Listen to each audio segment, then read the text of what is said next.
I coined my own definition of success in 1934 when I was teaching at a high school in South Bend, Indiana, being a little bit disappointed and delusioned perhaps by the way parents of the youngsters in my English classes expected their youngsters to get an A or B. They thought a C was all right for the neighbor's children because the neighbor's children are all average.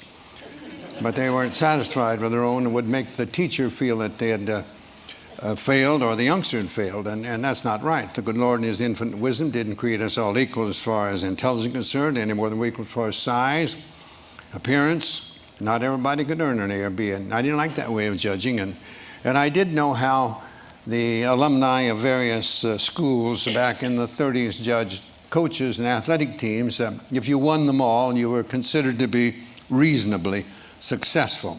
Not completely, because I found out we had a number of years at UCLA where we didn't lose a game, but it seemed that we didn't win each individual game by the margin that some of our alumni had predicted, and quite frequently I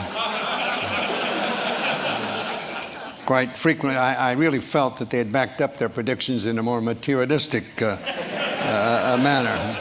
But I was true back in the 30s, so I understood that. But I didn't like it, I didn't agree with it, and I wanted to come up with something that I hope could make me a better teacher and give the youngsters under my supervision, whether it be in athletics or in the English classroom, something to which to aspire other than just a higher mark in the classroom or more points in some athletic contest. And I thought about that for quite a spell, and I wanted to come up with my own definition. I thought that might help. And I knew how Mr. Webster defined it as the accumulation of material possessions or the attainment of a position of power or prestige or something of that sort, worthy accomplishments perhaps, but in my opinion, not necessarily indicative of success. So I wanted to come up with something of my own. And I recalled I was raised on a small farm in southern Indiana, and Dad tried to teach me and my brothers that you should never try to be better than someone else. I'm sure at the time he did that, well, somewhere, I guess, in the hidden recesses of the mind, it popped out years later.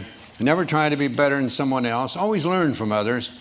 And never cease trying to be the best you could be. That's under your control. And if you get too engrossed and involved and concerned in regard to the things over which you have no control, it will adversely affect the things over which you have control. Then I ran across this simple verse that said, "At God's footstool to confess, a poor soul knelt and bowed his head. I failed," he cried. "The Master said, thou didst thy best."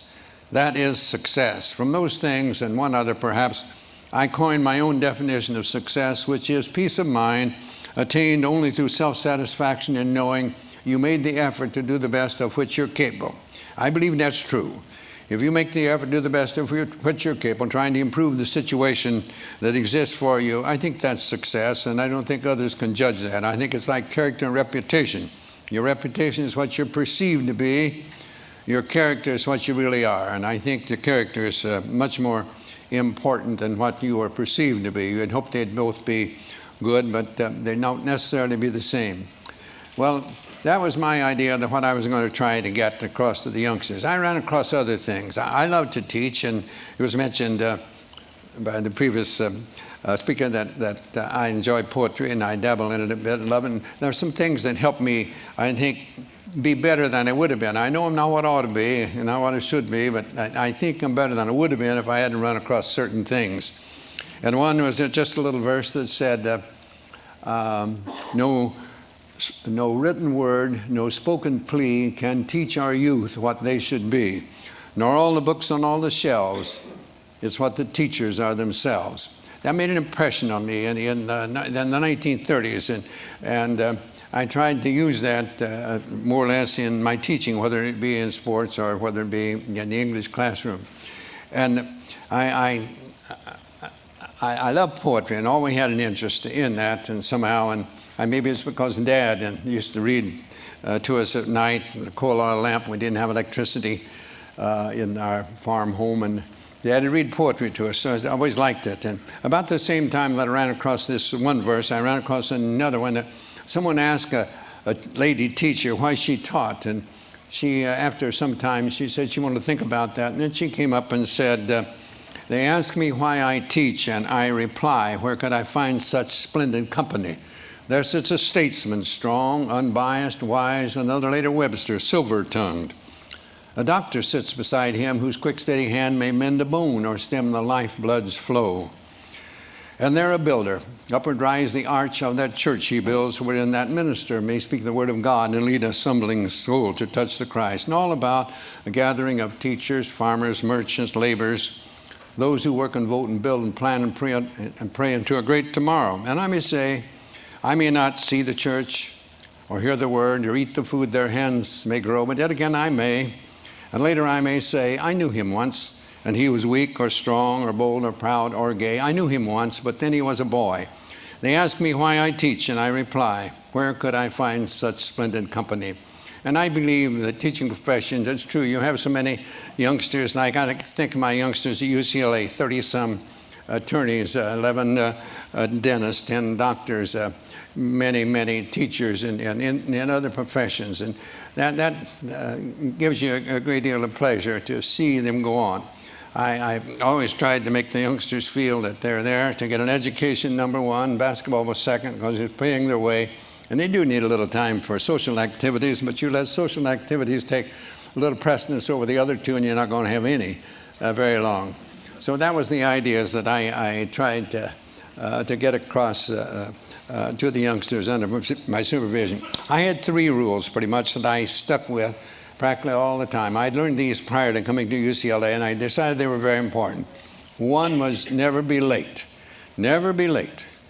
Later on, I had certain things that I had the players, if we're leaving for someone, they had to be neat and clean. There was a time when I made them wear jackets and shirts and ties, and then I saw our chancellor coming to school in denims and turtlenecks, and I thought it was a little not right for me to keep this other, so I let them they had to be neat and clean. And I had one of my greatest players that you probably heard of, Bill Walton. He came and gets the bus, we were leaving for somewhere and to play, and he wasn't clean and neat, so I would let him go. He couldn't get on the bus. He had to go home and get cleaned up to get to the airport if he could. So I was a stickler for that. I believed in that. I believe in time, very important. I believe you should be on time, but I felt at practices, for example, we start on time, we close on time. The youngsters didn't have to feel that we're going to keep them over. When I speak at coaching clinics, I often tell young coaches, in the coaching clinics, more or less, they'll be the younger coaches getting in the profession, and most of them are young, you know, and probably newly married. And I tell them, don't run practices late, because you'll go home in a bad mood, and that's not good for a young married man to go home in a bad mood. When you get older, it doesn't make any difference, but so I did believe on time. I believe starting on time, and I believe closing on time. And another one I had was not one word of profanity. One word of profanity, and you are out of here for the day. And if I see it in a game, you're going to come out and sit on the bench. And the third one was never criticize a teammate. I didn't want that. I used to tell them I was paid to do that. That's my job. I'm paid to do it. Pitifully poor, but I am paid to do it. Not like the coaches today, for gracious sakes, no. It's a little different than it was in my day. But those are the 3 things that I stuck with pretty closely all the time. And those actually came from my dad, and that's what he tried to teach me and my brothers at one time. I came up with a pyramid eventually that I'm not going to, we don't have the time to go on that, but that to help me, I think, become a better teacher. And this is something like this, and I had blocks in the pyramid, and the cornerstones being industrious and enthusiasm, working hard and enjoying what you're doing, coming up to the apex, according to my definition of success, and right at the top, faith and patience. And I say to you, in whatever you're doing, you must be patient. You have to have patience. We want things to happen to us. We talk about our youth being impatient a lot, and they are. They want to change everything. They think all change is progress, and we get a little older, we sort of let things go, and we forget that there is no progress without change. So you must have patience, and I believe that we must have faith.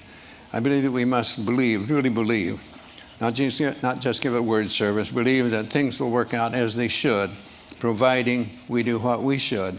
I think our tendency is to hope that things will turn out the way we want them to so much of the time, but we don't do the things that are necessary to make those things become reality.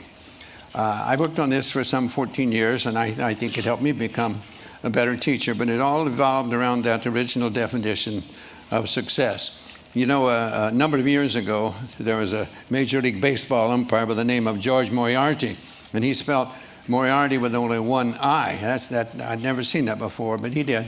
And big league baseball players, they're very perceptive about those things, and they noticed he had only one I in his name. And you'd be surprised how many also told him that that was one more than he had in his head at various times. But he wrote something that I think he did what I tried to do in this pyramid. He called it the road ahead or the road behind. And he said, sometimes I think the fates must grin as we denounce them and insist the only reason we can't win is the fates themselves have missed. Yet there lives on the ancient claim, we win or lose within ourselves. The shining trophies on our shelves can never win tomorrow's game. You and I know deeper down there's always a chance to win the crown, but when we fail to give our best, we simply haven't met the test of giving all and saving none until the game is really won, of showing what is meant by grit, of playing through and others quit, of playing through, not letting up, it's bearing down that wins the cup, of dreaming there's a goal ahead, of hoping when our dreams are dead, of praying when our hopes have fled, yet losing, not afraid to fall, if bravely we have given all, for who can ask more of a man than giving all within his span? Giving all, it seems to me, is not so far from victory. And so the fates are seldom wrong, no matter how they twist and wind. It's you and I who make our fates.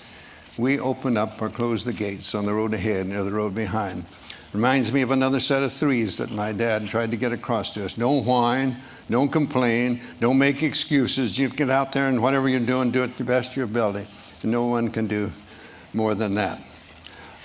I tried to get across to that. My pundits will tell you, never heard me mention winning. Never mention winning.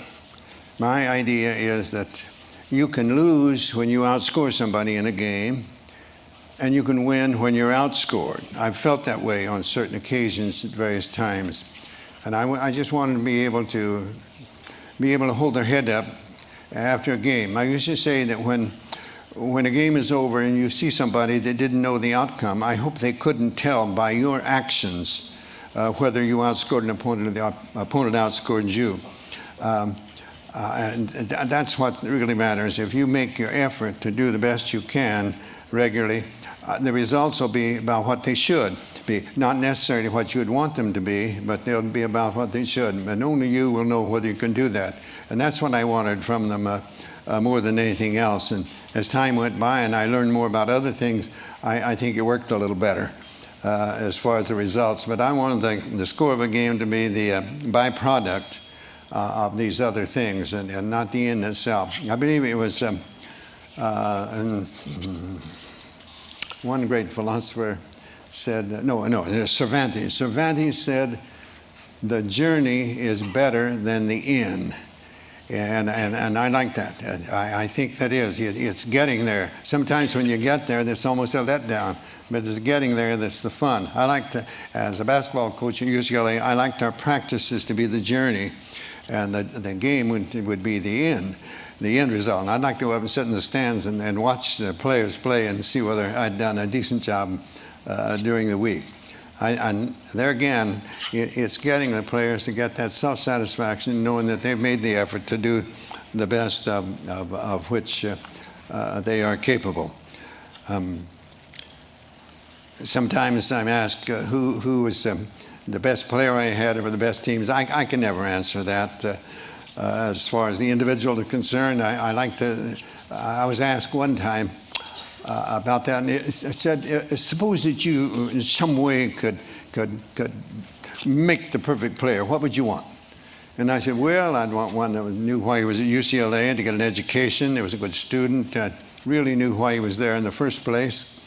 But I want one that could play too. I'd want one to realize that that defense usually wins championships and would work hard on defense. But I'd want one to play offense too. I want him to be unselfish and look for the pass first and not shoot all the time. And I'd want one that could pass and would pass. I've had some that could and wouldn't, and I've had some that would and could. You couldn't. So I wanted that, and I wanted him to be able to shoot from the outside. I want to be able to be good inside too. I'd want them to be able to rebound well at both ends too. And why not just take someone like Keith Wilkes and let it go at that? He had the qualifications, and not the only one, but he was one that I used in that particular category because I think he made the effort to become the best. There's a couple. I mentioned in my book, They Call Me Coach, that two players that gave me great satisfaction and came as close as I think anyone I ever had to reach their full potential. One was Conrad Burke and one was Doug McIntosh. When I saw them as freshmen on our freshman team, we didn't have freshmen, couldn't play varsity when I taught, and I thought, oh gracious, if these two players, either one of them, they're different years, but I thought about each one of them at the time he was there. Oh, if he ever makes the varsity, our varsity must be pretty miserable if he's good enough to make it. And you know, one of them was a starting player for a season and a half, and the other one was his next year. He played 32 minutes in a national championship game, did a tremendous for us, and the next year he was a starting player on the national championship team. And here I thought he'd never play a minute when it was. So those are the things that give you a great joy and great satisfaction to see one. Neither one of those youngsters could shoot very well, but they had outstanding shooting percentages because they didn't force it. And neither one could jump very well, but they kept good position, and so they did well rebounding. They remembered that every shot is taken, they assumed it'd be missed. I've had too many that stand around, wait to see if it's missed, then they go, it's too late. Somebody else is in there ahead of them. They weren't very quick, but they played good position, kept in good balance. And so they played pretty good defense for us. So they had qualities that they came close to, as close to reaching possibly their full potential as any players I ever had. So I consider them as to be as successful as a Louis Alcindor or a Bill Walton or in many of the others that we had. There were some outstanding players. Have I rambled enough? I was heard that when he makes his appearance, I was supposed to shut up.